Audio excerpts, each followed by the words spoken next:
gente leu no finalzinho da aula, lembram dela? Vamos matar aqui a letra A rapidinho, a gente já fez, mas é só para a gente criar aquela retomada de raciocínio. Essa questão 61, ela volta a falar da intervenção federal, né? E ela traz para a gente o seguinte: assinale a alternativa correta. A decretação de intervenção da União nos Estados dependerá, letra A, de solicitação do Poder Legislativo ou do Poder Executivo coacto ou impedido, na hipótese de repelir invasão de uma unidade da Federação em outra.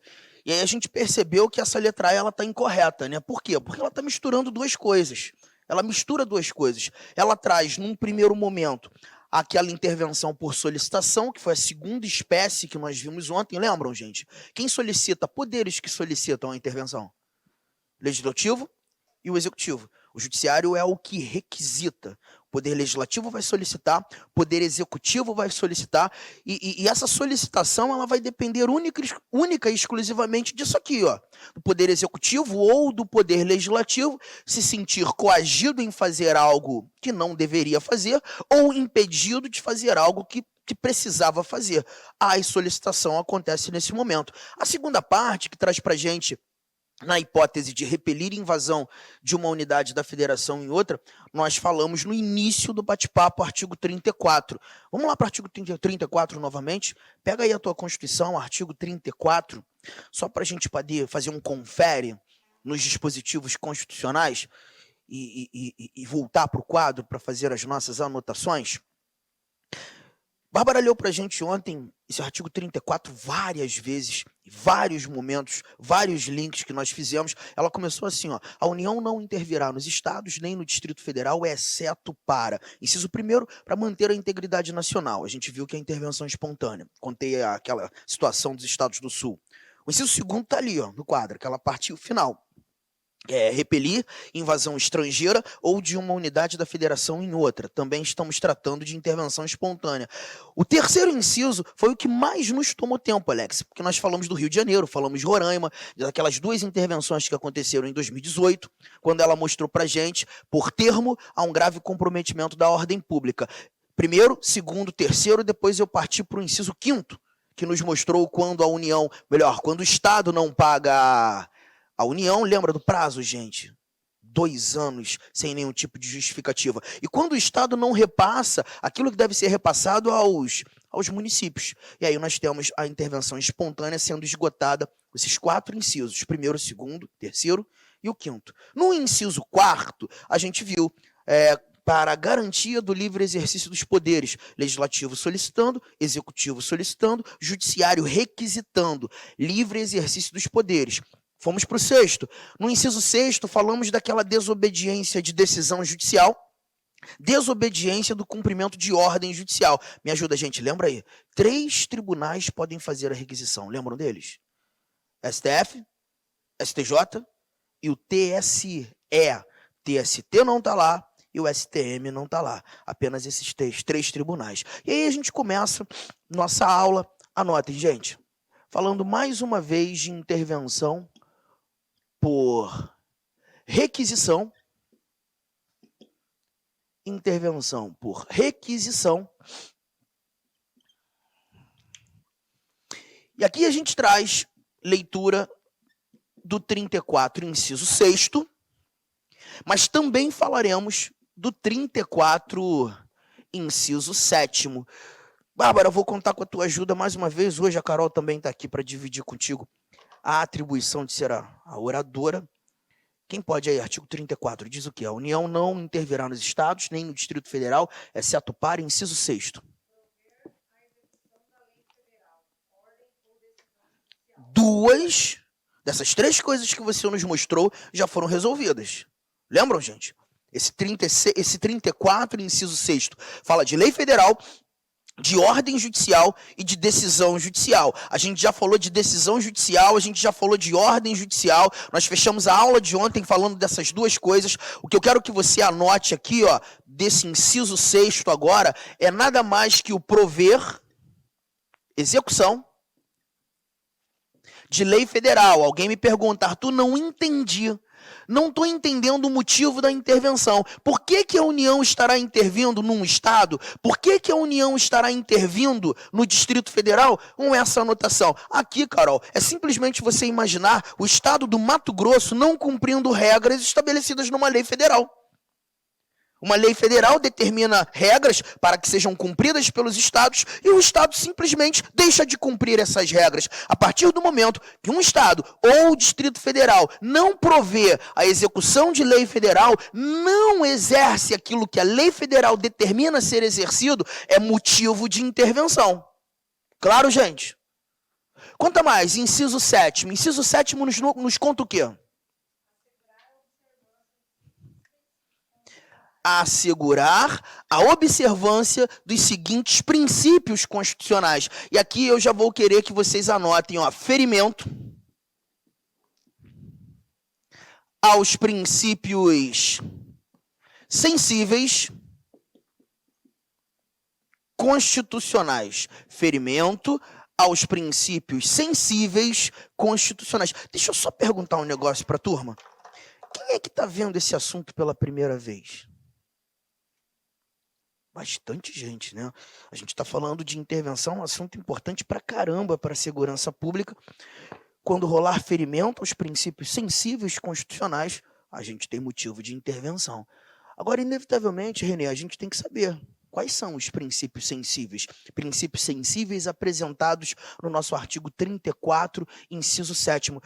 Me conta o primeiro princípio sensível, Bárbara, a linha A, e dessa leitura sua eu já começo a desenhar, desenvolver um exemplo aqui. Fala você. Cara, tá tudo muito linkado. Quando você lê forma republicana, sistema representativo e o regime democrático. A ideia do regime democrático é lembrar que todo poder emana de quem, gente? Do povo. E é esse nosso poder que escolhe representantes. Quando você olha para a república, é Vitor, né? Vitor, quando você olha para uma república, uma das características basilares da república é a ideia da representatividade daquele que foi escolhido pelo povo, a eletividade daquele que foi escolhido pelo povo, a responsabilidade daquele que foi escolhido pelo povo. Carol pergunta, Arthur, mas quem é esse escolhido pelo povo? É o presidente, Carol. Toda república no mundo, obrigatoriamente, tem um presidente. E a característica de uma república é perceber que esse presidente ele é escolhido para exercer atividades por tempo determinado, ele tem responsabilidade pelos atos que pratica, e mais, ele vai ser escolhido atendendo à representatividade. O que é representatividade? O presidente da República aqui no Brasil, o Michael, ele só pode ser escolhido se ele atender a maioria absoluta da vontade do eleitorado. E isso se estende para os governadores. É por isso que isso está aí. Você quer ver? Governador aqui do Mato Grosso. Gente, sem momento político, mas eu só quero perguntar. Tá bem? Ele está tentando. Ano que vem ele tenta a eleição ou a reeleição? Só para saber. Hã? A reeleição ano que vem? Tá bem na fita? Médio. Mas tem alguém para concorrer de frente com ele? Tem? Quem? O Manuel Pinheiro. Já vi aí que o negócio não vai ser muito maneiro, não. Mas vamos imaginar o seguinte. Emanuel Pinheiro, como é que é o nome do governador aqui? Tá. Aí vamos começar as eleições. A eleição acontece primeiro domingo de outubro do ano que vem. E como é que é o nome? Do governador? Mauro Mendes. O Mauro Mendes foi o mais votado. Primeiro turno, do ano que vem. Fez 49% dos votos. Aí esse Emanuel aí, que é o prefeito, né, vai ter que renunciar 6 meses antes para concorrer ao cargo de governador. Certamente, se porventura pintar como candidato ano que vem, vai fazer isso até o dia 1º de abril. Tem que fazer. E aí aparece lá como segundo colocado naquele pleito, com 12% dos votos válidos. Cara, olha a disparidade. O governador tentando a reeleição fez 49% dos votos, e o ex-prefeito foi o segundo colocado com 12% dos votos. Há uma disparidade muito grande entre o primeiro e o segundo. Mas esse já é o governador ou vai ter a necessidade de rolar um segundo turno? Porque ele não atendeu à representatividade. E a representatividade, você acabou de mostrar pra gente, é princípio sensível. Assim como para presidente funciona desse jeito, para governador também. Esse indivíduo só se tornará governador se ele alcançar a tal da maioria absoluta. E a maioria absoluta, ela nos é apresentada com 50% mais um voto válido. Se aquele candidato mais votado na primeira eleição não fez isso, inevitavelmente você já vai ter a necessidade do acontecimento de um segundo turno. Só que aí, Michele, por perceber que há uma disparidade enorme entre o primeiro colocado e o segundo colocado, o TRE aqui do Mato Grosso simplesmente determina que não vai ter segundo turno aqui não. Como esse cara segundo colocado, o ex-prefeito, não vai conseguir virar o jogo, a gente já faz do nosso governador, o governador, ele vai conseguir a reeleição. Se o TRE, se a Justiça Eleitoral fizesse isso, haveria ou não um ferimento a princípio sensível? Motivo de intervenção. Você está vendo? Letra B, me dá mais um princípio sensível. Cara, esse aí é tão subjetivo. Ó, na televisão vocês escutam o tempo todo. Vocês veem, né, reportagens. Lá no Rio de Janeiro é complicado, porque rola uma confusão, uma discussão de indivíduos que são mais legalistas contra aqueles que são mais garantistas. Por exemplo, de vez em quando rola determinadas operações da Polícia Militar, lá no estado do Rio de Janeiro, em horários assim, tipo 2 horas da tarde, 5 horas da tarde, e aí nego saindo para trabalhar, criança indo para a escola, pessoal voltando do trabalho, e aí a bala come, é uma confusão danada, de vez em quando acerta alguém, começa uma confusão, discussão absurda. Vamos imaginar que role um tipo de operação nesse sentido, morra alguém, e aí, para o Ministério Público, a operação literalmente desastrosa põe em xeque esse princípio sensível. Qual é o segundo princípio? Direitos da pessoa humana.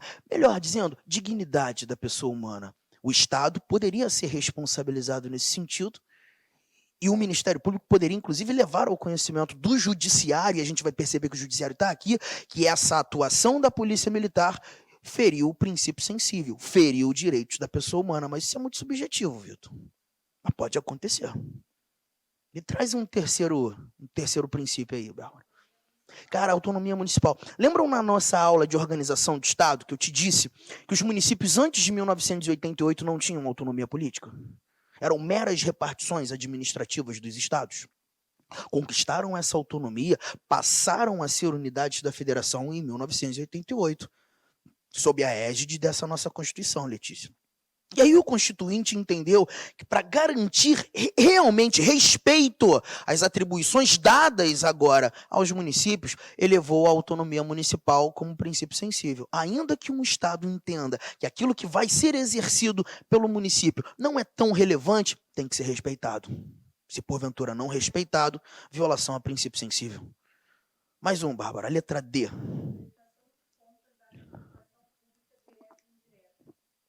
Esse para mim é o mais fácil de falar. Gente, o presidente da República tem a obrigação de prestar contas todo o início do ano? Óbvio que sim. Iniciamos uma sessão legislativa, que é aquele período anual de atividade parlamentar, Jackson. O presidente, cadê o meu papel que estava aqui? Estava ali. O presidente da República, ele tem a obrigação de prestar as contas ao Congresso Nacional no exercício anterior. Todo ano. A partir do dia 2 de fevereiro, Letícia, contamos 60 dias para que o presidente apresente essas contas. Mas não é só o presidente que faz isso, não. Os 26 governadores estaduais, mais o governador distrital, também têm a obrigação de prestar contas. Os 5.568 prefeitos espalhados Brasil afora também devem prestar contas. Mas se nós estamos falando de intervenção federal, a partir do momento que um governador não presta contas, ele está ferindo o princípio sensível, motivo de intervenção federal. Letra E, conta para mim o último princípio, Bárbara.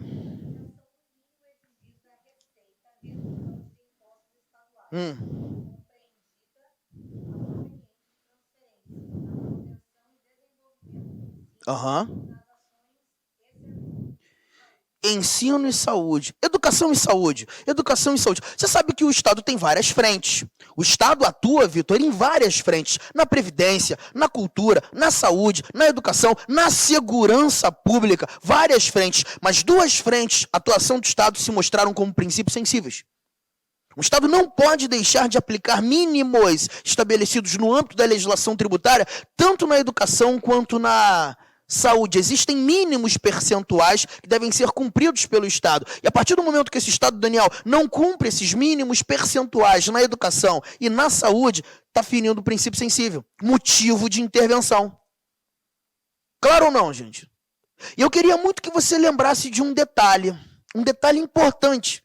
Gente, o Estado tem obrigação para com a União? Tem ou não tem? Se der calote na União, é motivo de intervenção? Sim. Mas os estados também têm obrigação para com os municípios?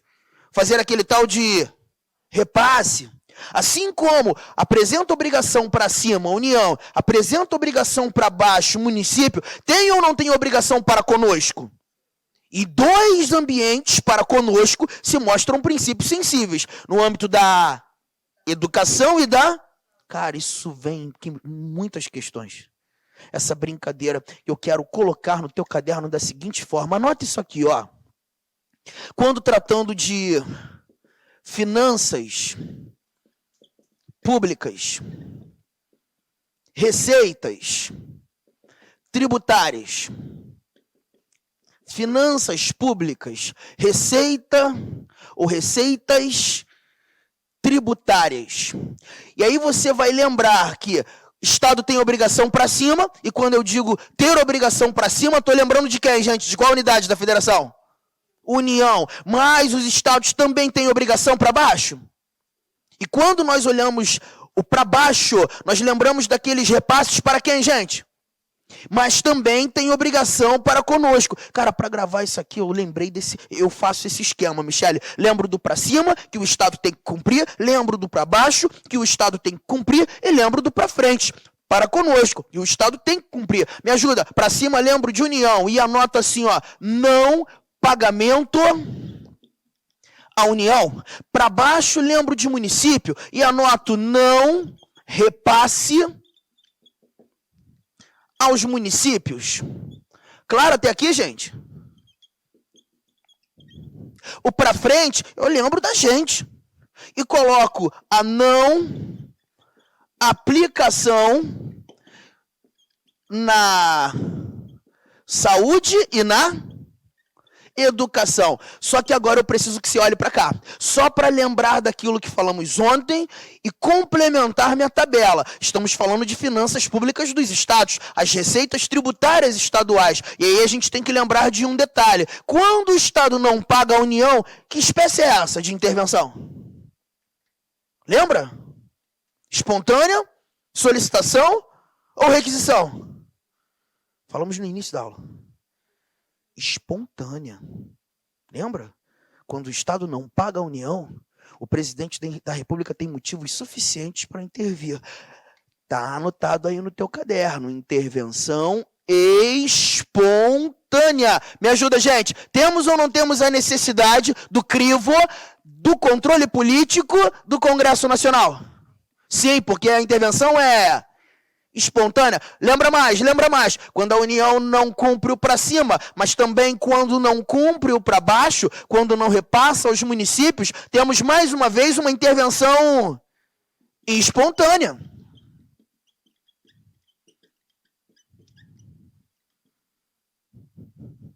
E se temos uma intervenção espontânea, necessidade do controle político, aprovação do Congresso Nacional? Perfeito.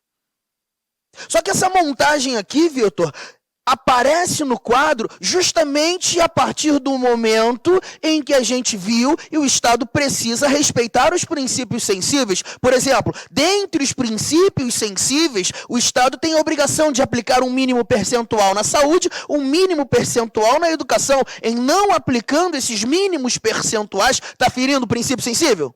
Motivo de intervenção? Mas nesse caso a intervenção é espontânea ou por requisição? Anotei e fechei o meu pacote. Esses 3 momentos você está falando de dinheiro. Mas em 2 desses momentos você vai ter intervenção espontânea. Em um deles, a intervenção por requisição. Você tem que lembrar. O para cima e o para baixo, o presidente age espontaneamente.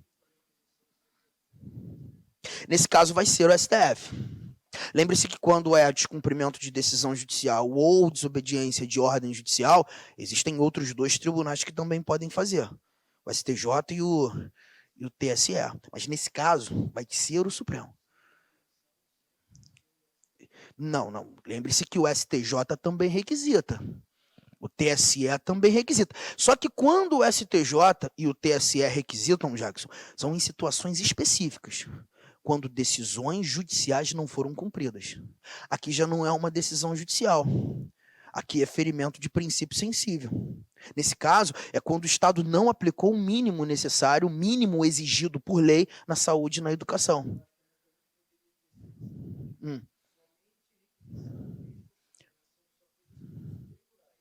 Eu poderia dizer pelo Poder Judiciário.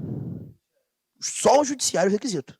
Aí a gente está matando a pau. Só o Judiciário tem o poder de requisitar. E aí, para melhorar a nossa fala, até para garantir mais efetividade, somente tribunais superiores. Em regra geral, o STF, STJ e TSE, apenas em situações muito específicas. Tá? Mas nesse caso, tem um detalhe. Por que esse assunto é importante? A gente tem que fazer uma combinação.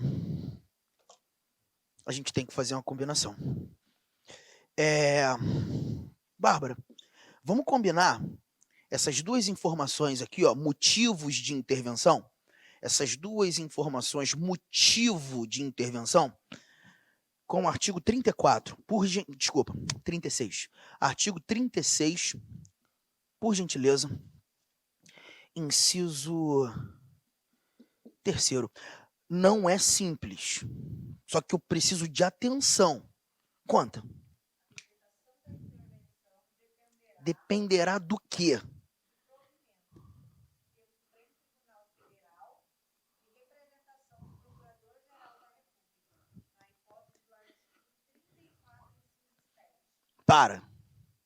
Nessa hipótese, ferimento a princípio sensível. Mas o quê? Que é o inciso 6º. Então você está mostrando que nesses 2 casos aqui, ó, o não provimento de execução de lei federal e o ferimento de princípio sensível, nós teremos esse caminho. Só que a gente não prestou atenção no caminho, Bárbara. Tenho uma absoluta certeza que foi o início da tua leitura. Que caminho é esse? Do quê?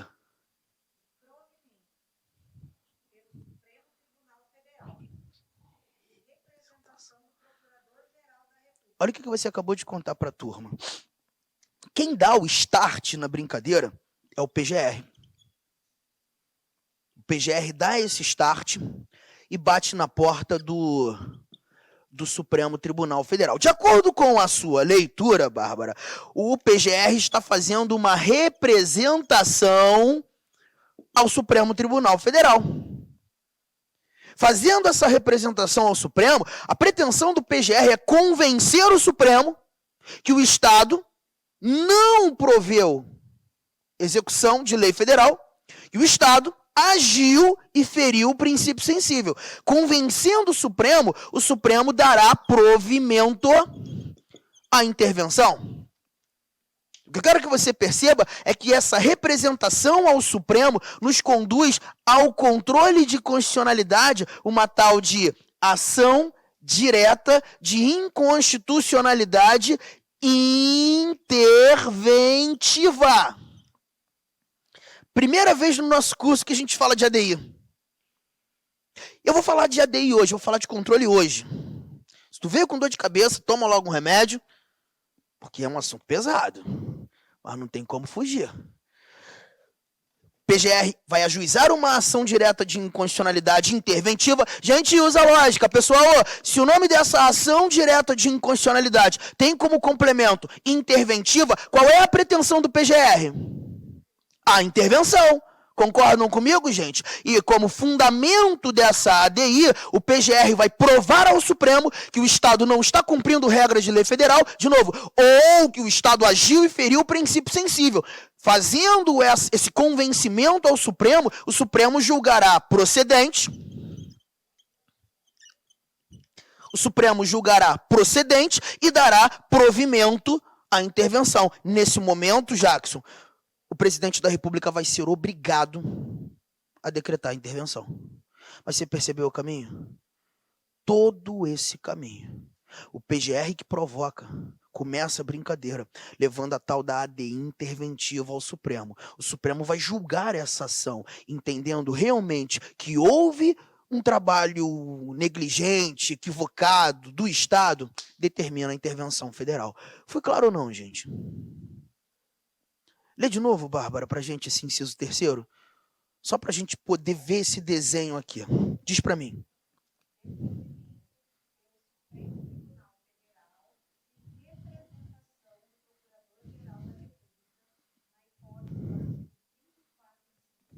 E o outro?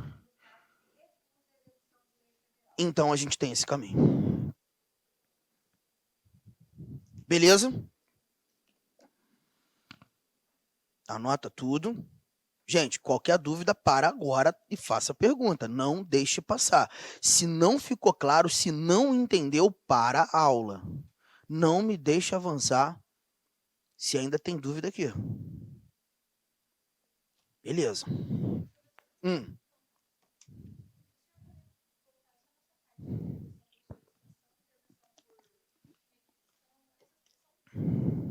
São 3 espécies.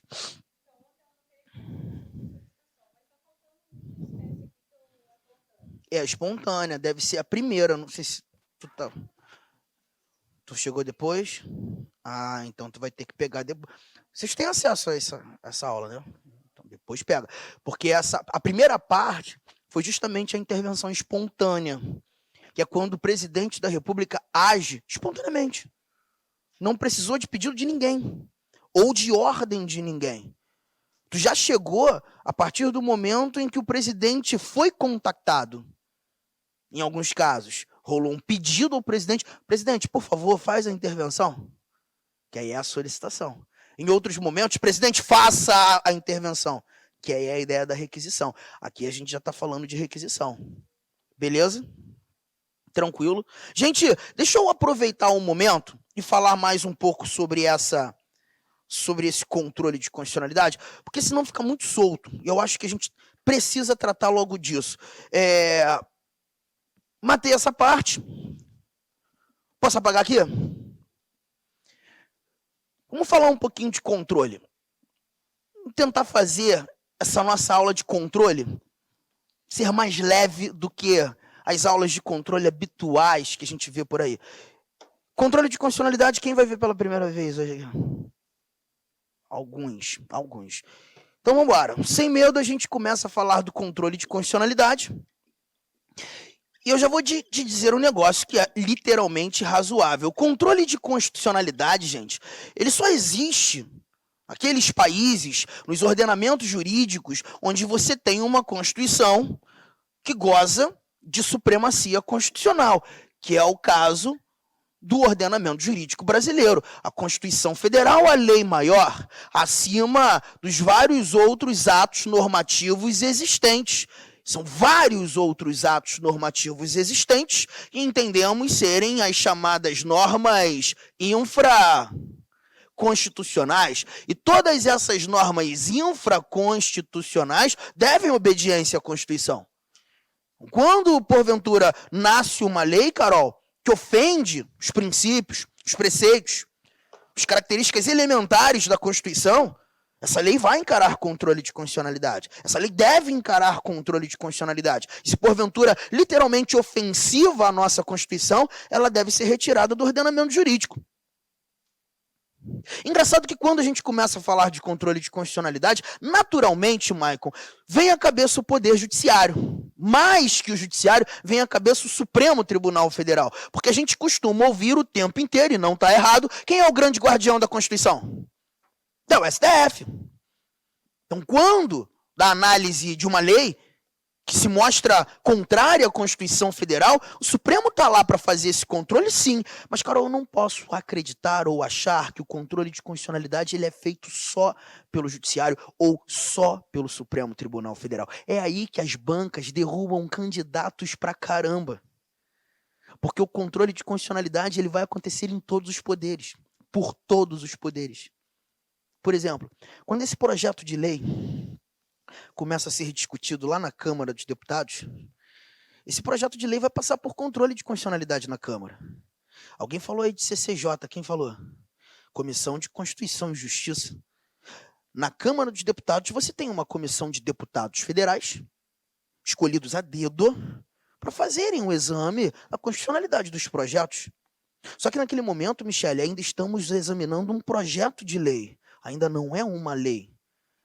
Esse projeto de lei já encara controle. Me ajuda, gente. Esse controle é preventivo ou repressivo? Ele é preventivo, ainda não virou lei. A pretensão de se fazer esse controle, Letícia, é evitar com que nasça uma lei ruim. Passa pelo controle da Câmara. Aprovado na Câmara, ele vai lá para o Senado. E quando chegando no Senado Federal, a primeira análise que vai ocorrer nessa outra casa legislativa é controle de constitucionalidade. Porque no Senado você também tem uma comissão de Constituição e Justiça. Então já estou percebendo que em fase de processo legislativo, o poder legislativo é competente a fazer controle de constitucionalidade preventivo. Juntos, gente. Aí, Herê, o projeto de lei é aprovado na Câmara, é aprovado no Senado, além do controle de constitucionalidade. Eles fizeram várias alterações no texto do projeto, mas quando aprovado na Câmara, no Senado, esse projeto de lei ele tem que viajar lá para o gabinete do presidente. E na televisão, irmão, você escuta toda hora que o presidente da República sancionou o projeto de lei tal, sancionou o projeto de lei X, o projeto de lei Y. O presidente tem que sancionar. O presidente tem que concordar com aquilo que foi feito na Câmara e no Senado. Mas só os projetos do presidente? Não, Daniel. Qualquer projeto de lei tem que passar pelo crivo do presidente da República. Independentemente de quem tenha protocolizado esse projeto, passa pelo crivo do presidente. Michael me pergunta, Arthur, o presidente é obrigado a sancionar todos os projetos? Não. Se o presidente entender que o projeto se mostra contrário ao interesse público, ou o projeto de lei se mostra inconstitucional, o presidente pode vetar o projeto. Percebeu os motivos? Ou veta por entender que ele é contrário ao interesse público, que é o que a gente chama de veto político. Ou veta por entender que o projeto é inconstitucional. Aí é o tal do veto jurídico. O presidente está fazendo controle de constitucionalidade. Antes que alguém diga assim, Arthur, mas o presidente tem condições de analisar um projeto de lei e dizer que ele é inconstitucional? Gente, o presidente é assessorado, muito bem assessorado. Existe uma advocacia geral da União que está ao lado do presidente para fazer esse assessoramento jurídico. Quem, na realidade, faz o veto, prepara o veto só vai levar a assinatura do presidente. É a advocacia geral da União. E nesse momento o presidente está fazendo controle. Gente, mas me ajuda de novo. Já virou lei ou ainda é projeto de lei? Então ainda estamos em fase de um projeto, de um controle preventivo. Ok, gente? Legislativo fazendo controle preventivo, executivo fazendo um controle preventivo. Renê, até o judiciário faz controle preventivo, você sabia? Deixa eu mostrar um negócio para vocês interessantíssimo, que poderia ser motivo de questão. Olha aqui, ó. Quando esse projeto de lei está lá nas casas do Congresso Nacional, regras precisam ser cumpridas. Um projeto de lei não pode ser aprovado de qualquer jeito, Carol. Por exemplo, um projeto de lei, para ser discutido, para ser votado, ele tem que ter, ou a gente tem que ter, quórum mínimo de presentes na casa. O artigo 47 da nossa Constituição determina que a Casa Legislativa só pode votar um projeto se eles encontrarem pelo menos a presença da maioria absoluta. Ontem eu estava vendo televisão, na hora do almoço, terminei as gravações da manhã, fui pro hotel, fiquei lá vendo um pouco de reportagem. Aí eles estavam discutindo aquela PEC desse novo benefício, esqueci o nome, Auxílio Brasil, né? Estava lá sendo discutido na Câmara dos Deputados. E aí a repórter falou assim, provavelmente eles vão fazer a votação agora à tarde. Não fizeram agora pela manhã porque tinham um quórum muito reduzido. Tinham 327 presentes apenas pela manhã. E aí a necessidade de ter pelo menos 308 para conseguir aprovar uma PEC. Eles não fizeram a votação porque tinham apenas 327. Eles estavam esperando chegar à tarde para crescer aquele quantitativo, para ter uma folga maior de nãos. E é assim que acontece. Só que existe uma ordem, o Alex. Existe um quórum mínimo necessário. Eles poderiam votar com 327 presentes, porque eles dependeriam de quantos votos que eu falei? 308. Não tinha quórum para votar. Eles só não desejaram votar. Mas se não tivesse um quantitativo mínimo exigido, podia votar não. Podia votar não. Tá? Quórum mínimo é exigido no texto constitucional. O quórum mínimo mesmo, te falei, está lá no artigo 47, para projeto de lei ter a maioria absoluta presente. A gente já fez essa conta de maioria absoluta aqui. Câmara dos Deputados, quantos são os deputados total? Lembram? 513. Metade disso aqui, Vitor, nos conduz a 256,5. A maioria absoluta seria de 257. Não pode rolar votação de projeto de lei na Câmara se eles não encontrarem 257 presentes, pelo menos. No Senado, 81 senadores, não pode rolar nenhuma votação se eles não tiverem pelo menos 41 senadores. Olha o que vai acontecer. Foi aprovado na Câmara tinha 400 presentes naquele dia, conseguiram a quantidade de votos para aprovar o projeto e mandaram para o Senado. No Senado, nesse dia, tinham apenas 35 senadores. E ainda assim, com 35 senadores, eles resolveram votar. Fizeram certo ou fizeram errado? Já descumpriram o artigo 47. Já descumpriram regras do processo legislativo. Lembra que quando você estuda artigo 5º, você toma conhecimento acerca do princípio do devido processo legal? Quando você escuta devido processo legal, não sei por que, Letícia, a gente só lembra de processo judicial. Devido processo legal. A gente lembra de processo judicial. E o processo judicial, ele vai andar de acordo com regras legais. Mas não é só processo judicial. Processo administrativo, processo eleitoral, processo legislativo. O processo legislativo, Michael, também é um devido processo legal. O processo legislativo também está amparado no artigo 5º como um direito fundamental. É um devido processo legal. E se porventura regras desse devido processo legal não forem cumpridas, está rolando ferimento a um direito fundamental, gente? Tá ou não tá? Tu tá pensando em habeas corpus aqui? Tem alguma coisa a ver habeas corpus, gente? Não. Habeas data? Também não, porque aqui a gente está falando de ferimento a devido processo legal. Se não dá para resolver esse ferimento, essa violação com o habeas corpus, se não dá para resolver esse problema com o habeas data, qual é o remédio que a gente usa? Um parlamentar, percebendo que está rolando um problema ao processo legislativo, entendendo ser o processo legislativo um devido processo legal, esse deputado federal, esse senador federal, pode impetrar no Supremo Tribunal Federal um mandado de segurança, justamente para exigir do Supremo mandar parar o processo legislativo e fazer direito aquilo que deveria ter acontecido.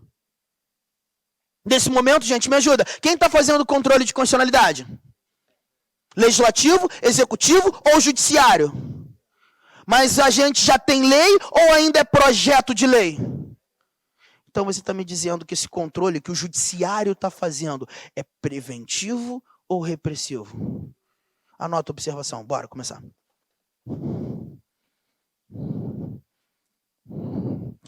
Posso mandar?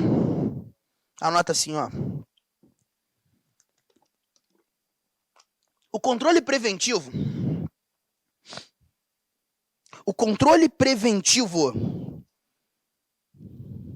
de constitucionalidade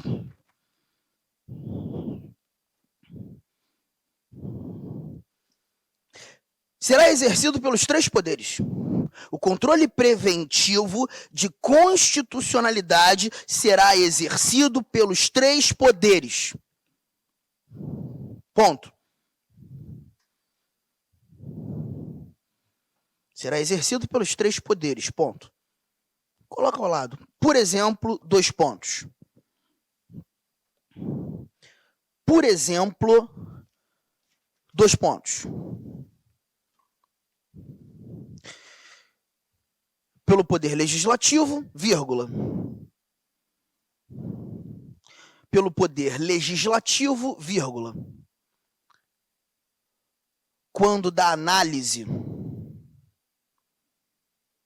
pelo poder legislativo, vírgula, quando da análise dos projetos de lei, quando da análise dos projetos de lei pelas comissões de Constituição e Justiça, quando da análise dos projetos de lei pelas comissões de Constituição e Justiça,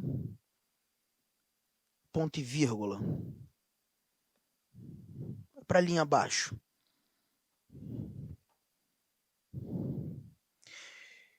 Pelo Executivo, vírgula,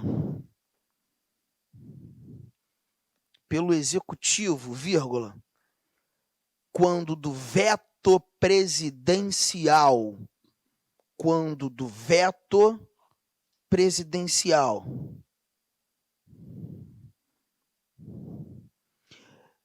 tendo como motivo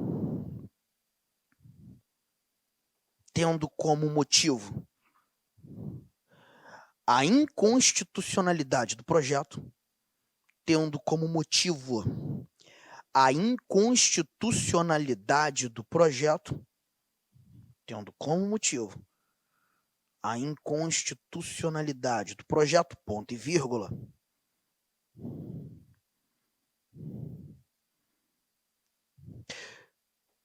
linha abaixo, pelo judiciário, vírgula, quando do julgamento,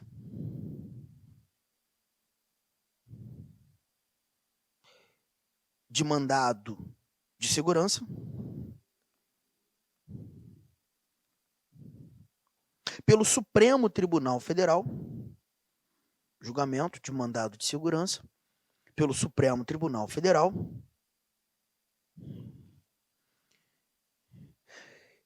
em sede de violação às regras do processo legislativo, em sede de violação às regras do processo legislativo, abra parênteses, princípio do devido processo legal, princípio do devido processo legal, feche parênteses, ponto final. O que a gente colocou no caderno até o momento? O controle de constitucionalidade ele não é exercido só pelo judiciário. Ele vai ser exercido pelos três poderes. E quando analisando esse controle preventivo, evitar com que nasça uma lei inconstitucional, os três poderes atuam e atuam muito. Eu só estou te dando alguns exemplos, Jackson. Nem vou te dar tantos exemplos assim. E teríamos mais exemplos para discutir. Junto, gente. Agora, o que mais toma tempo mesmo nosso é isso aqui, ó. É quando a gente fala de controle repressivo. E, em especial, o controle feito pelo judiciário. Controle repressivo de constitucionalidade. E quando a gente fala desse controle repressivo de constitucionalidade, a gente precisa separar o controle difuso do chamado controle concentrado. O que eu costumo dizer numa prova para esses cargos intermediários de polícia civil, e não é toda a polícia civil que cobra esse assunto não, tá, gente? São poucas e vocês foram os sorteados. Você tem que saber alguns mínimos. Primeiro mínimo é saber diferenciar o controle difuso do controle concentrado. tenho certeza que na prova de vocês, pintando o controle, teu examinador não vai querer saber de você todas aquelas teorias que norteiam um controle. Não. Mas alguns mínimos você precisa. O primeiro mínimo é diferenciar o concentrado do difuso, o difuso do concentrado. Presta atenção no exemplo que eu vou desenvolver aqui. Ô, Michele, vamos imaginar que nós dois celebramos uma relação jurídica há um tempo atrás, uma relação de muito risco, um contrato que foi alinhavado. Sabíamos que se nós não cumpríssemos mutuamente as regras desse contrato, que estávamos na iminência de alinhavar, geraríamos prejuízos financeiros seríssimos um para o outro. Mas ainda assim, assumimos o risco e metemos bronca. Criamos aquela relação jurídica. Não deu outra. Eu, na minha extrema fanfarronice, te gerei prejuízos terríveis. Não cumpri as cláusulas. E você ficou na merda. Me procurou, correu atrás, foi no meu trabalho, foi na minha casa, mandou mensagem, e eu sempre fugindo de você, e você já irritadíssima comigo, e a cada dia que passava o prejuízo aumentava mais, até que você não teve mais o que fazer, Michele, senão provocar o judiciário. Começa uma ação judicial e, uma ação indenizatória aqui na primeira instância, comarca da capital, comarca de Cuiabá. O nosso processo está lá nas mãos de um juiz de direito, um juiz estadual. E o mais interessante, Renê, que essa relação jurídica que nós constituímos, ela tem como base uma lei federal X. Uma lei federal que norteia a nossa relação jurídica. Legal. Na mesma hora eu liguei para a Bárbara, advogada, falei, Bárbara, aconteceu isso e aquilo, enfim, estou precisando da tua ajuda, como é que você faz aí, como é que dá para fazer, o que dá para fazer? A Bárbara falou, cara, Arthur, tu tá ferrado. Ó, se tudo correr bem, se eu conseguir o melhor para você, tu tá ferrado. Eu entendi o recado. Tá, mas vambora, vê aí o que você pode.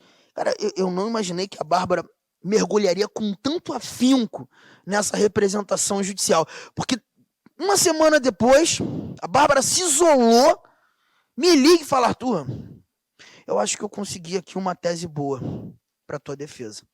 Ó, uma tese minha. Isso ainda não foi levantado na justiça, não. Em nenhuma ação, nenhum jurista, ninguém falou disso. Mas essa lei é inconstitucional.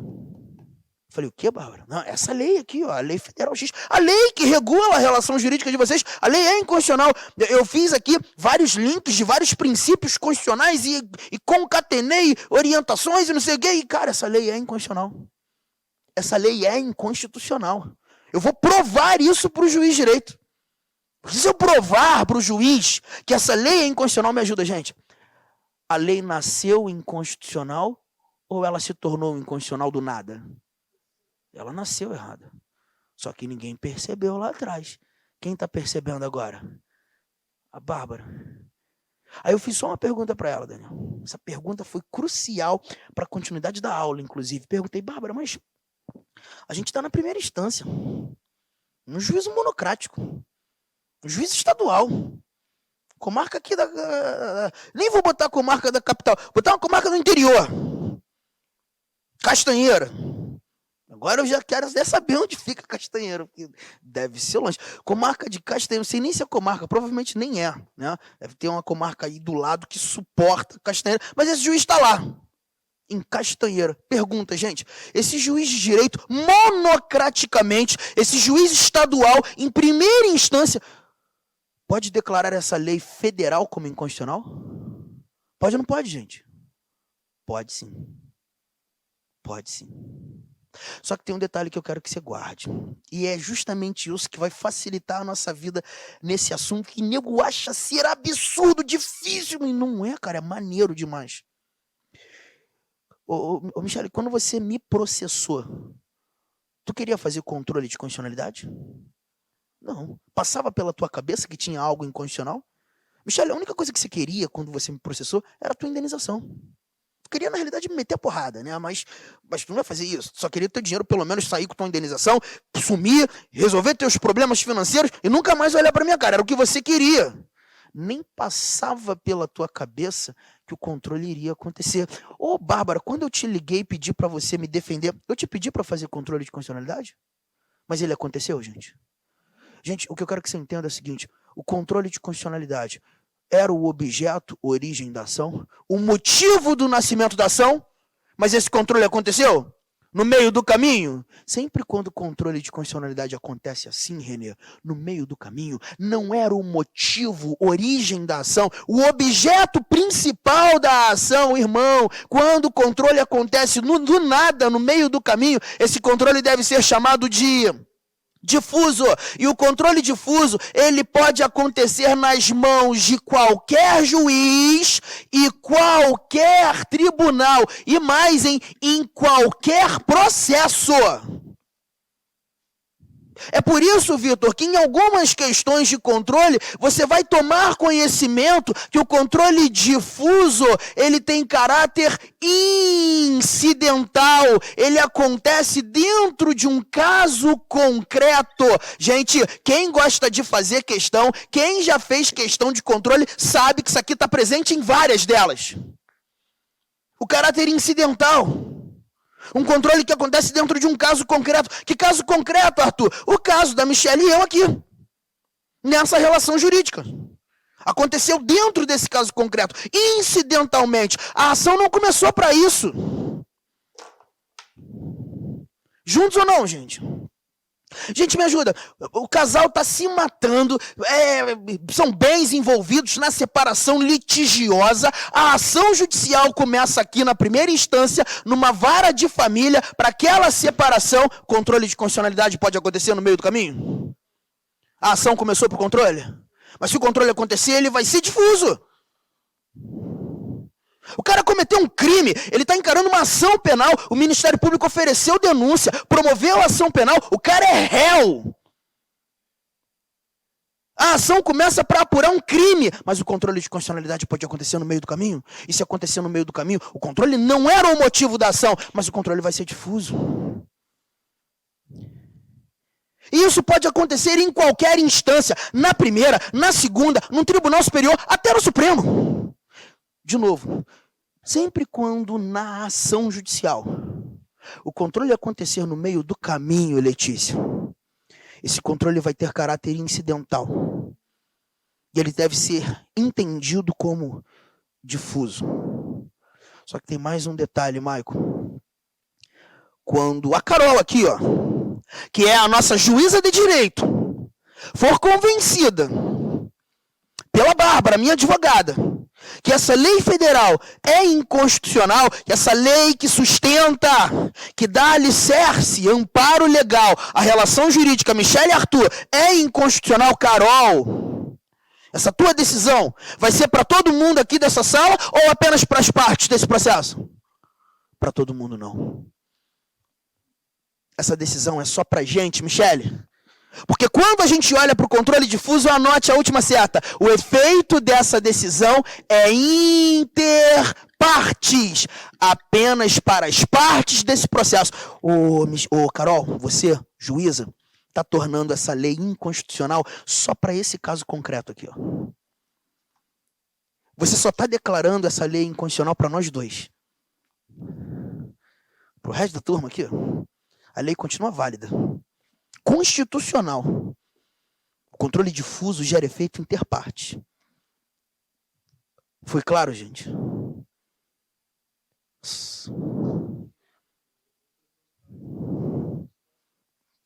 Cara, eu não sei o que tu tem, Jackson. Não é a primeira vez que tu faz isso. Mas tu faz umas perguntas sensacionais no momento mais oportuno, cara. Vocês perceberam a pergunta do Jackson?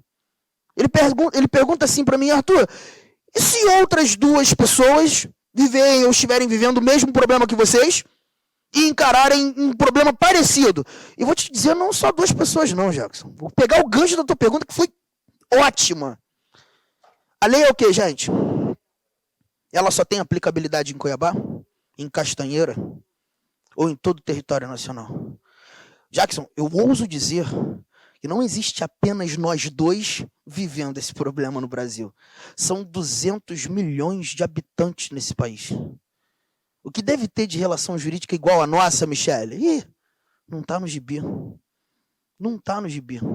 Eu até falo isso quando eu vejo que tem um amigo ou uma amiga sofrendo de amor. Pô, tá na merda, cara, tá sofrendo. Fica assim não, cara, são 200 milhões de habitantes, tem alguém vivendo um problema pior do que o teu. Relaxa. Mas é verdade. Tem gente vivendo o mesmo problema que a gente. E ó, vou usar. Vamos imaginar que em decorrência dessa lei aqui, ó, Jackson, são 10 mil ações, Brasil afora, encarando a mesma brincadeira. É possível, gente? É ou não é?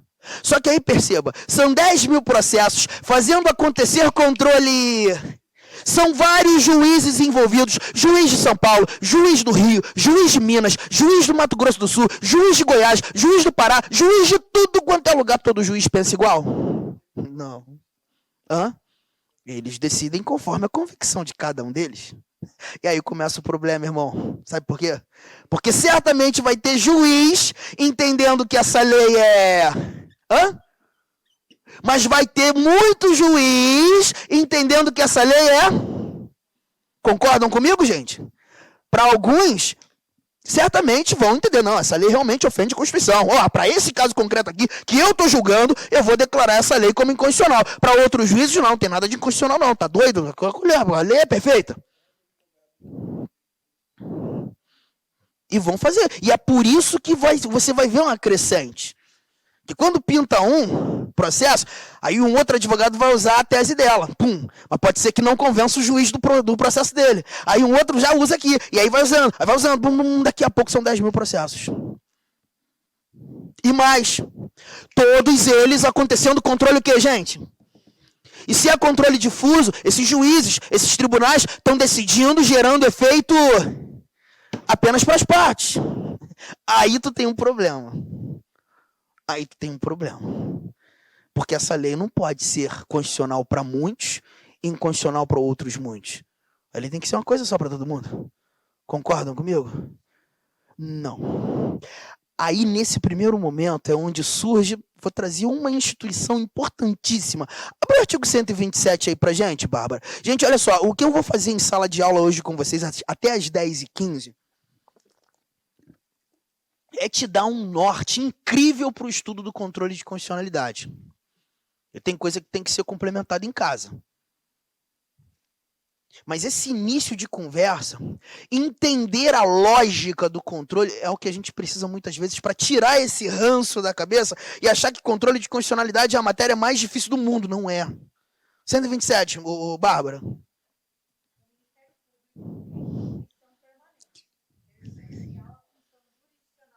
Show! O Ministério Público é essencial à função jurisdicional do Estado. Quando tu está em sala, Alex, aqui, aula de penal, processo penal, os professores certamente comentam muito que o Ministério Público é o custos legis. Custos legis. Fiscal da lei. Essencial à função jurisdicional do Estado. Gente, a função jurisdicional ela é típica de qual poder? A função jurisdicional. Típica de qual poder? Do judiciário. É o judiciário que exerce jurisdição. E jurisdição significa juris, direito, dição, vem do latim dicere, dizer de quem é o direito. Isso compete ao judiciário, dar a última palavra, é o judiciário que faz. Só que o Ministério Público é essencial a essa função do judiciário. Por isso que você leu, é essencial a função jurisdicional do Estado. Só que eu não posso entender, Vitor, que o Ministério Público é vinculado ao judiciário, porque ele não é. O Ministério Público é uma instituição independente, uma instituição desvinculada dos poderes, é uma instituição que goza de autonomia administrativa, financeira, funcional. Tem autor que já ousou dizer que o Ministério Público deveria ser considerado um quarto poder. E vou te dizer, muita lógica. Não é razoável, porque nós somos regidos por um princípio da tripartição dos poderes. Mas pensa comigo, se o Ministério Público tem autonomia administrativa, autonomia financeira, autonomia funcional, vai apresentar, tem seu orçamento próprio? Tem ou não tem? Provê seus cargos por concursos públicos próprios? Apresenta projeto de lei para tratar de sua própria estrutura? Cara, o Ministério Público tem cara de poder. Tem ou não tem? Ele é incrível, o Ministério Público é importantíssimo. Eu costumo dizer que ele é o melhor amigo do judiciário. Aconteceu alguma coisa ofendendo aquele ordenamento jurídico, o Ministério Público vai lá no judiciário, o judiciário, aconteceu ali, veio. O Ministério Público, o judiciário ali, condena. Ô, judiciário, eu já tentei resolver lá, mas eles não desejaram resolver não, então toma aí. É o cara que está do lado do judiciário. Para vários processos, Carol, juiz para julgar uma coisa ou outra tem que ter parecer do Ministério Público. Você quer ver um exemplo interessantíssimo? Artigo 103 da Constituição. Deixa eu ver se é esse mesmo. Artigo 103. Isso, mas eu não quero os incisos, não. Eu quero... Parágrafo 1º.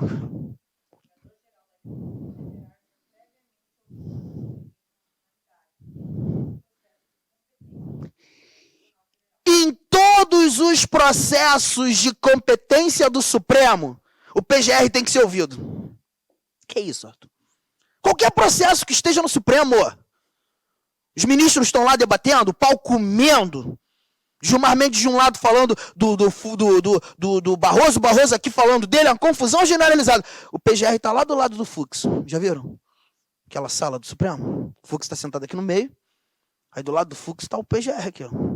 Augusto Aras, chefe do Ministério Público da União. E ele sabe muito bem que aqueles 11 ministros, para julgar alguma coisa, tem que ouvir o que ele tem para falar. O parecer do PGR é obrigatório. Só para você perceber quem é o MP. Ele é o fiscal da lei, cara. Ele está aqui para ser ouvido.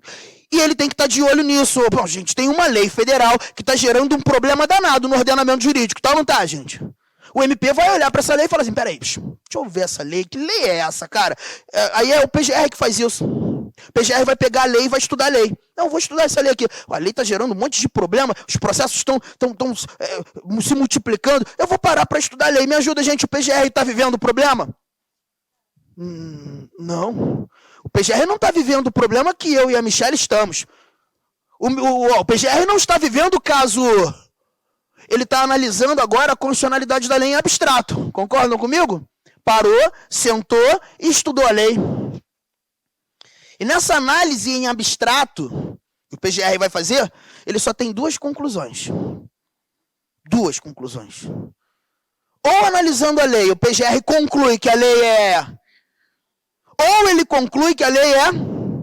E concluindo que essa lei é inconstitucional, sabe qual é a ação que ele prepara? Uma ação direta de... E leve essa ação diretamente ao quem, gente?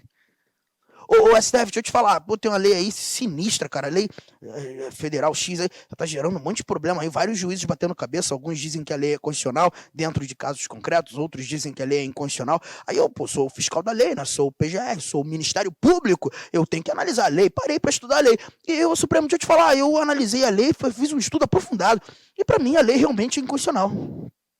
É por isso que eu estou levando aqui até vocês uma ação direta de... buscando que vocês arguam de uma vez por todas essa lei como... Agora, me ajuda. O PGR está querendo indenização? Está querendo se separar da mulher? Está querendo prender alguém? Ou o único propósito da ação é o controle? Então esse controle é incidental ou intencional? Por isso que ele é diferente. Ele é intencional. Ele tem caráter... intencional. Peraí, eu vou te pedir para não anotar agora, porque você tá viajando comigo aqui, tu tá concentradão. Não perde essa concentração, não. O PGR tá vivendo caso concreto, como eu e a Michelle? Não, ele analisou a lei em abstrato, não foi isso? Ele fez uma análise da constitucionalidade da lei em abstrato, concluindo que ela era o quê, gente? Por isso que ele preparou uma ação direta de... E levou a quem, gente? Mas se ele convencer o Supremo que essa lei é inconstitucional, a decisão do Supremo é só para ele ou para todo mundo?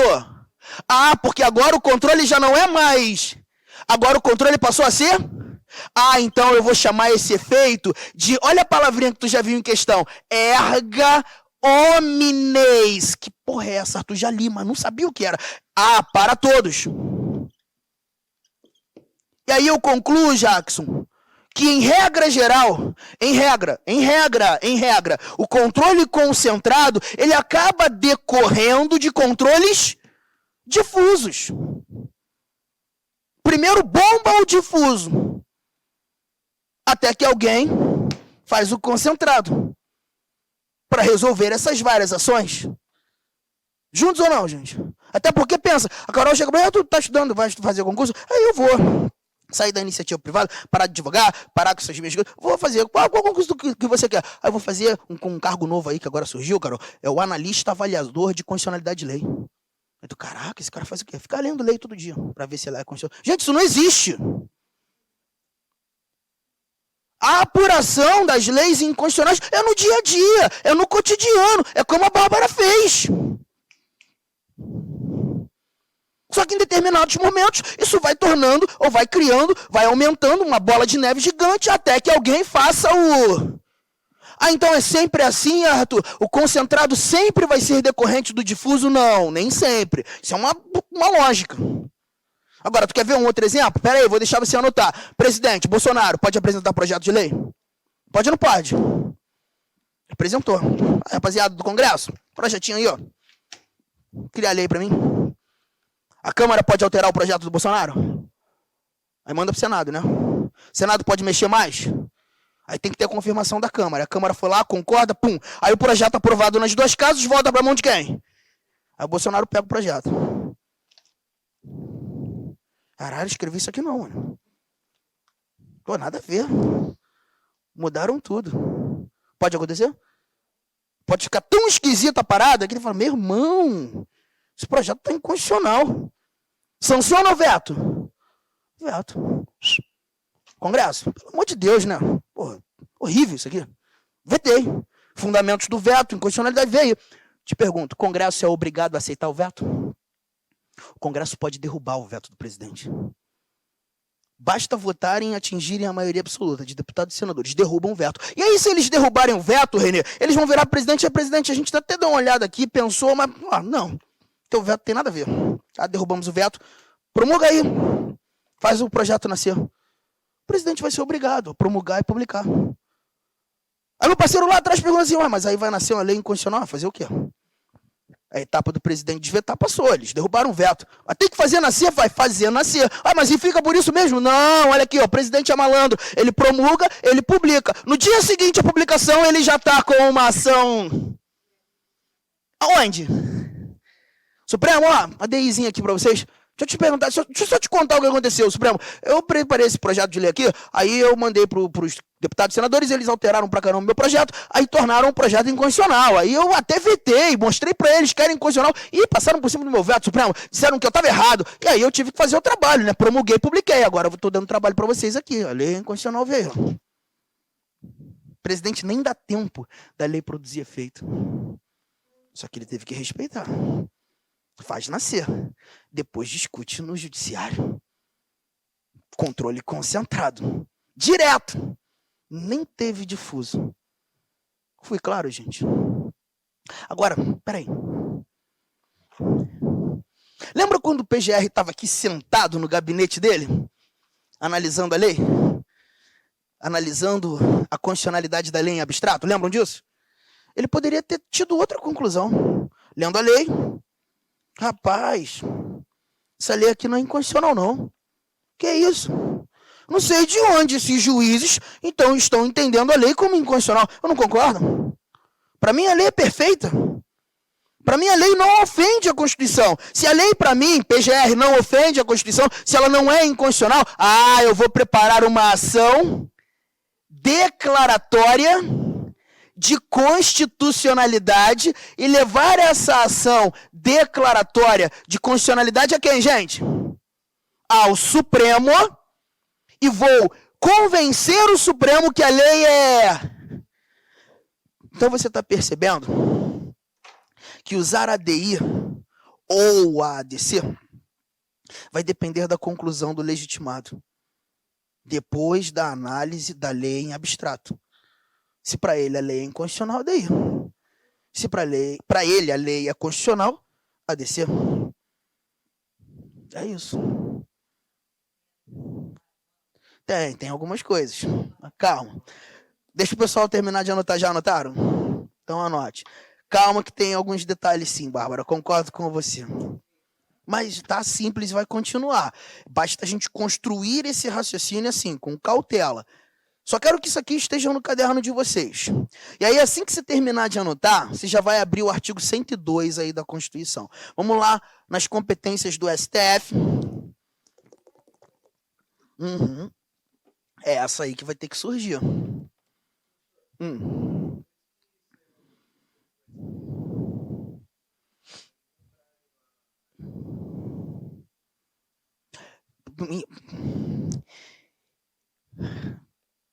Sensacional. Vou botar um... A FGV, a banca mais chata de todos os tempos, para mim a FGV não tem igual, gente. Ela é realmente a mais crítica de todas. A FGV, foi 2019, organizou um concurso para auditor fiscal da Receita do estado de Pernambuco. E ela trouxe esse questionamento que você levantou. Já que eu não sei que tipo de pacto tu tem, cara, mas tu manda as perguntas muito boas, cara. Sem brincadeira. Tua pergunta vai nos fazer colocar uma observação no caderno aí. Bota uma observação no caderno. Uma alternativa dessa prova, de uma das questões. Só o pessoal terminar de anotar. Vê se a alternativa que a FGV trouxe, ô Jackson, é justamente o que você está perguntando. Eu acredito que seja, não sei.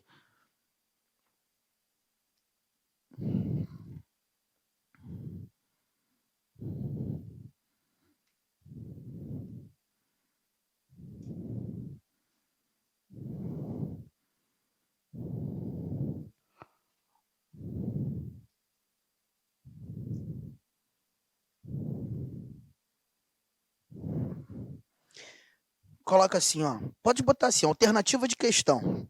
Alternativa de questão. Posso mandar? Escreva. A procedência... Não, desculpa. A improcedência. Como assim? A improcedência da ADI, a questão começava assim. A improcedência da ADI se equivale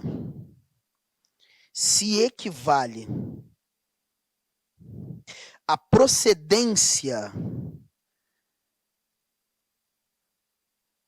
da ADC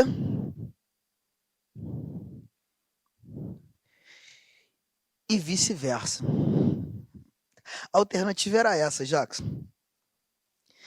Aí eu quero colocá-la no caderno de vocês, quis colocar, para que vocês leiam agora, vocês aí, e me digam se essa seria a alternativa correta da questão. Pensa. A improcedência da ADI se equivale à procedência da ADC e vice-versa. Certo ou errado?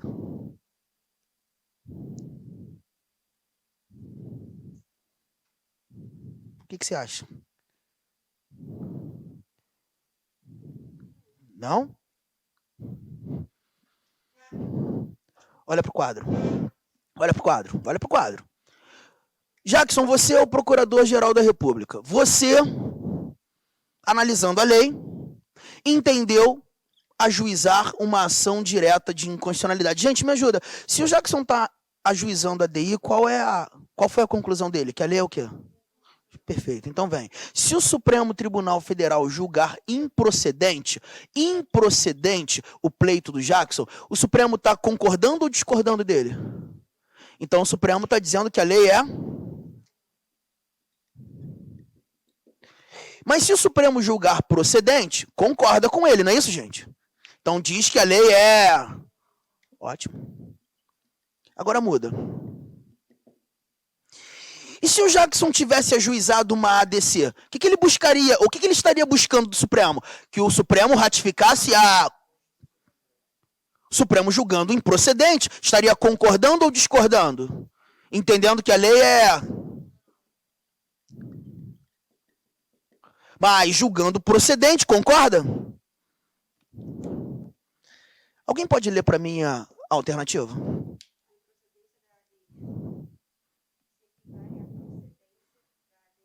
Me segura.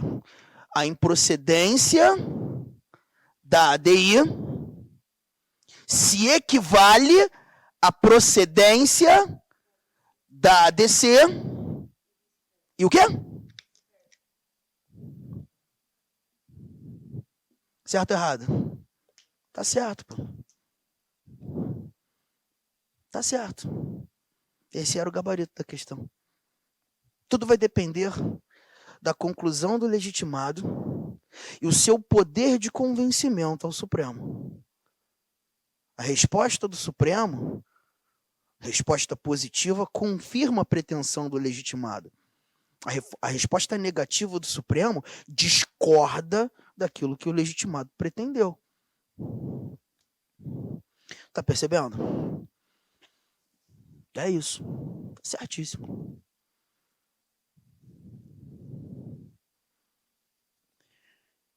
Artigo 102.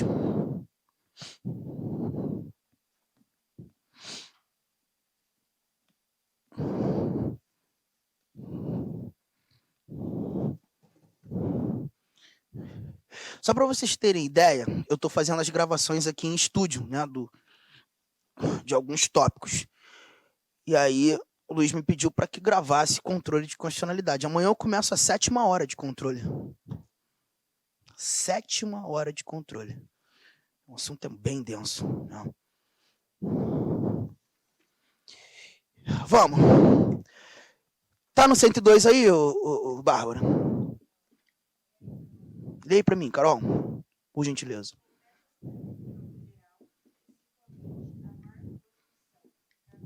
Inciso 1º. Letra A.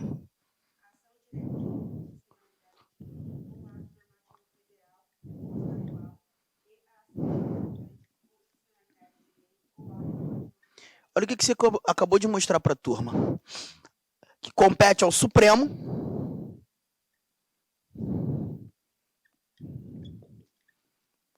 julgar as ações de controle concentrado de constitucionalidade, a tal da ADI, a tal da ADC. Lembra que eu falei para vocês, gente, que uma prova de escrivão,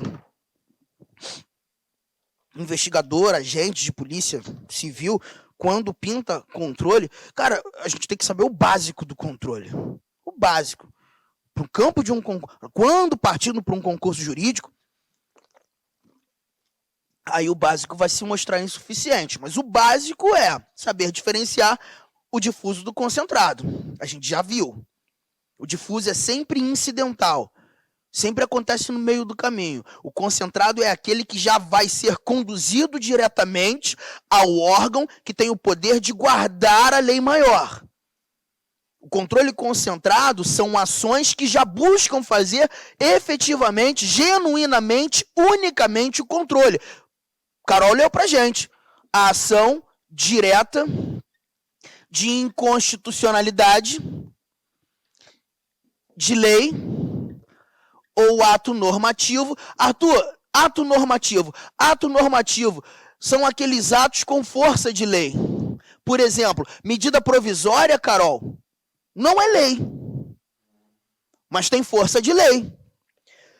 Quando o presidente edita uma medida provisória, se essa medida provisória tratar de assunto que não pode, porque existem várias regras, várias vedações de assuntos que não podem ser trabalhados por medida provisória, essa medida provisória já se mostra inconstitucional, ela pode ser motivo, sim, de ADI. Encarar uma ação direta de inconstitucionalidade. Quando tu tá aqui em aula de penal, teu professor, a primeira aula, ele já te lê lá, o artigo 1º diz que não há crime sem lei anterior que defina, nem pena sem prévia cominação legal. Aí ele te fala sobre o princípio da reserva legal. Só lei pode definir, tipificar crime. Só lei pode cominar a pena. Medida provisória não pode. Medida provisória não é lei, tem força de lei. Aí, se o presidente da República, se o Bolsonaro editar uma medida provisória e nessa medida provisória tipificar várias condutas como criminosas, já te garanto, essa medida provisória é constitucional. Mas ela tem que ser declarada inconstitucional por alguém. E se isso vai acontecer em sede de controle concentrado, alguém precisa levar ao conhecimento do Supremo Tribunal Federal uma ação direta de inconstitucionalidade. Se medida provisória, se presidente da República, estamos tratando de um ato normativo federal. Mas cuidado, a ADI também atinge leis e atos normativos estaduais. O grande problema é que tem questão de controle que vai te exigir um pouco de decoreba. Lembrar aquilo que está escrito na Constituição. Porque quando a Carol leu para a gente o artigo 102, inciso 1º, a linha A, ela falou de ADI, lei, ato normativo federal estadual, mas também falou da ADC, a ação declaratória de constitucionalidade, lei, ato normativo, mas apenas o que é federal. Então aqui você já tem um problema, que se porventura não lembrar no dia da prova, pode te fazer perder uma questão. A ADI atinge federal e estadual, mas a ADC só atinge federal. A ADI atinge federal e estadual, mas a ADC só atinge federal. Lê de novo, Carol, por gentileza. Letra A. Vai direto para a letra A.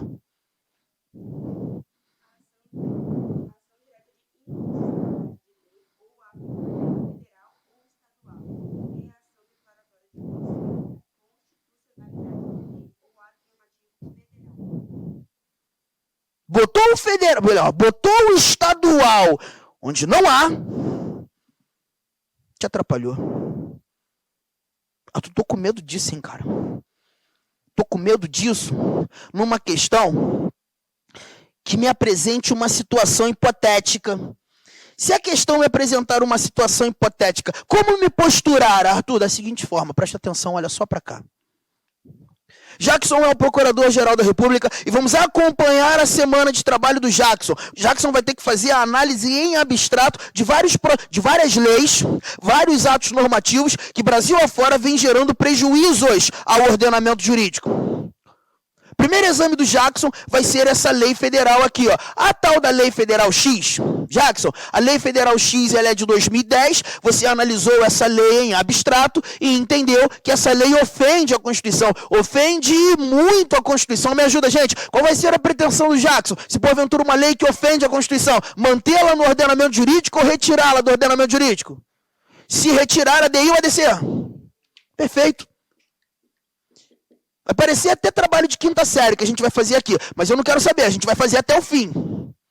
Segundo trabalho do Jackson, vem, é uma lei federal também, a Lei Federal K, essa lei federal é de 2015, também está gerando um problema danado em sede de controle difuso, vários juízes, vários tribunais batendo cabeça, alguns dizendo pela constitucionalidade, outros pela inconstitucionalidade. Jackson analisou a lei com muita profundidade e entendeu agora que a lei não é inconstitucional, que a lei não ofende a Constituição. Retirar ou manter? ADI ou ADC? Fácil, Arthur. Mas agora aparece uma lei aqui do estado do Mato Grosso, a Lei Estadual W. Essa lei é de 2017.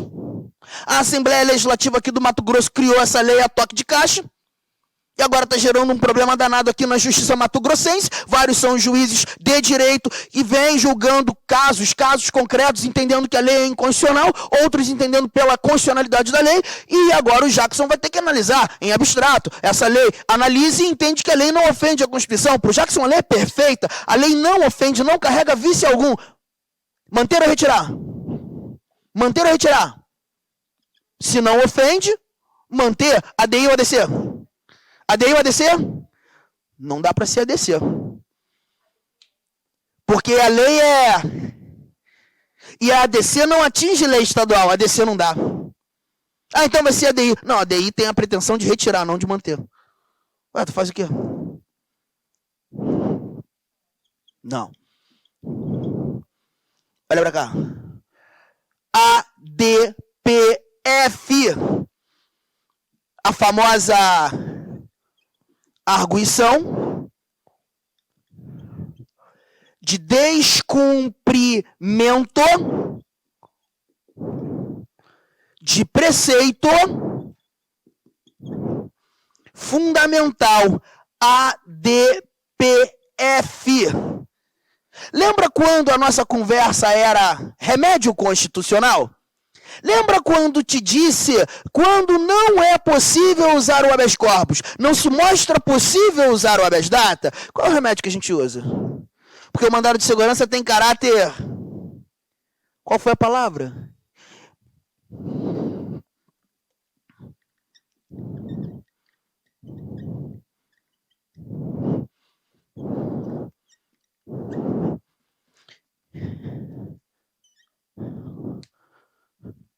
A DPF tem caráter residual. Se não dá para fazer o concentrado usando a DI, se não dá para fazer o concentrado usando a DC, você vai ter que fazer por meio da DPF. Seja no intuito de manter a lei no ordenamento jurídico, seja no intuito de retirar a lei do ordenamento jurídico. Foi claro ou não, gente? Bárbara, a ADI, ela vai ser usada apenas contra leis, atos normativos estaduais. Municipal entrou aqui? Mas o municipal pode ser objeto de controle concentrado? Mas vai ter que fazer por meio da... Foi claro, gente? A ADC, olha para o quadro, gente. A ADC, a confirmação, a ratificação da constitucionalidade de lei, ato normativo federal, melhor, ato normativo, só pode ser contra leis, contra atos normativos estaduais estão aqui, municipais estão aqui. Então, se a minha pretensão é confirmar a constitucionalidade de uma lei estadual, se não dá para usar a ADC, eu vou ter que usar a DPF tem caráter residual. Tu só vai usar, Bárbara, quando não for possível usar a DI, quando não for possível usar a ADC.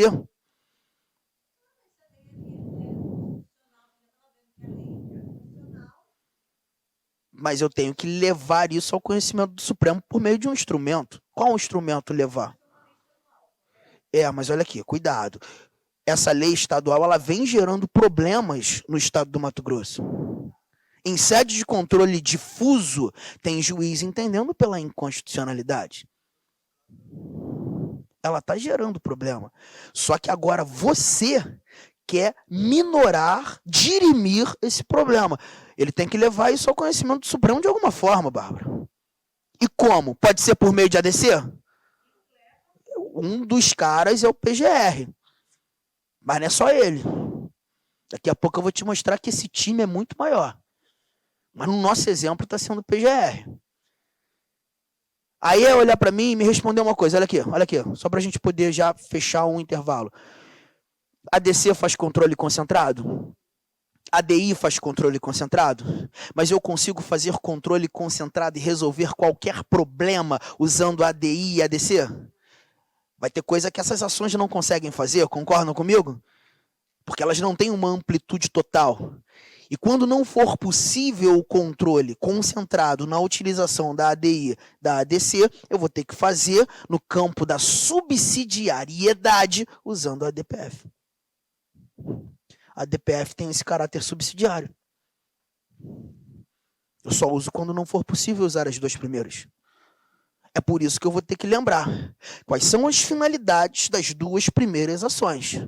Justamente para encaixar a DPF naquilo que se mostrar limbo, naquilo que se mostrar lacuna, naquilo que não for possível resolver por meio das duas primeiras.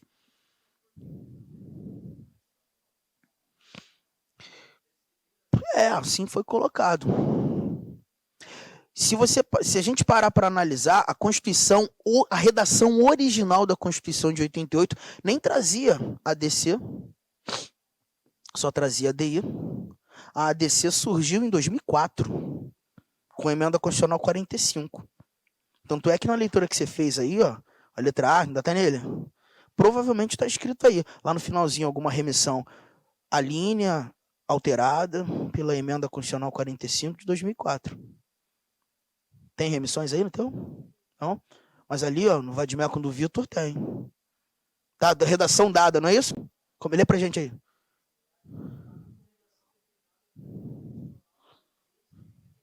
A 93, desculpa, falei 45. 3. Então a ADC, ela surge depois. Tá percebendo?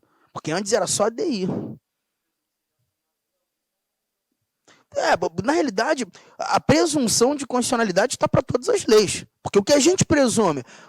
Poder Legislativo tomou cuidado na hora de criar. O que a gente presume? O próprio presidente também tomou cuidado na hora de sancionar.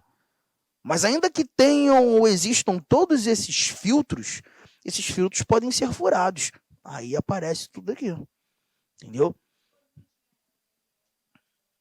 A DPF que fazia. Entendeu? Agora, gente, não acabou não, porque tem mais coisa pra gente fazer aqui. Ó, já vou deixar aqui um lance no quadro. Ô Jackson, lei distrital de 2005. Jackson analisou essa lei distrital e entendeu que a lei ofende a Constituição. Se o Jackson está entendendo que a lei ofende a Constituição, manter ou retirar? Qual é a ação que ele vai usar? Qual? Sabe por que a lei distrital é absolutamente importante para você? Porque você acabou de estudar comigo a organização do Estado. E quando nós falamos da organização do Estado, eu fiz algumas perguntas para você, quando o papo era DF. O Distrito Federal, ele age como Estado ou age como município? Os dois. Existe município dentro do Distrito Federal? Não. Então, o Distrito Federal, ele vai legislar como se fosse Estado, ele vai legislar como se fosse município. Inevitavelmente, você vai ter que conhecer a lei distrital para me dizer qual é a ação que você vai usar. Já vou te garantir, Carol, que depois do intervalo, perceberemos que essa lei distrital, pretensão do Jackson em retirar do ordenamento jurídico, ele pode buscar fazer isso usando a DI? Pode, a DI. Assim como também poderá usar a DPF. Quando usa uma, quando usa outra? A gente vai ter que olhar para o conteúdo. Vamos tomar um café. A gente volta e resolve.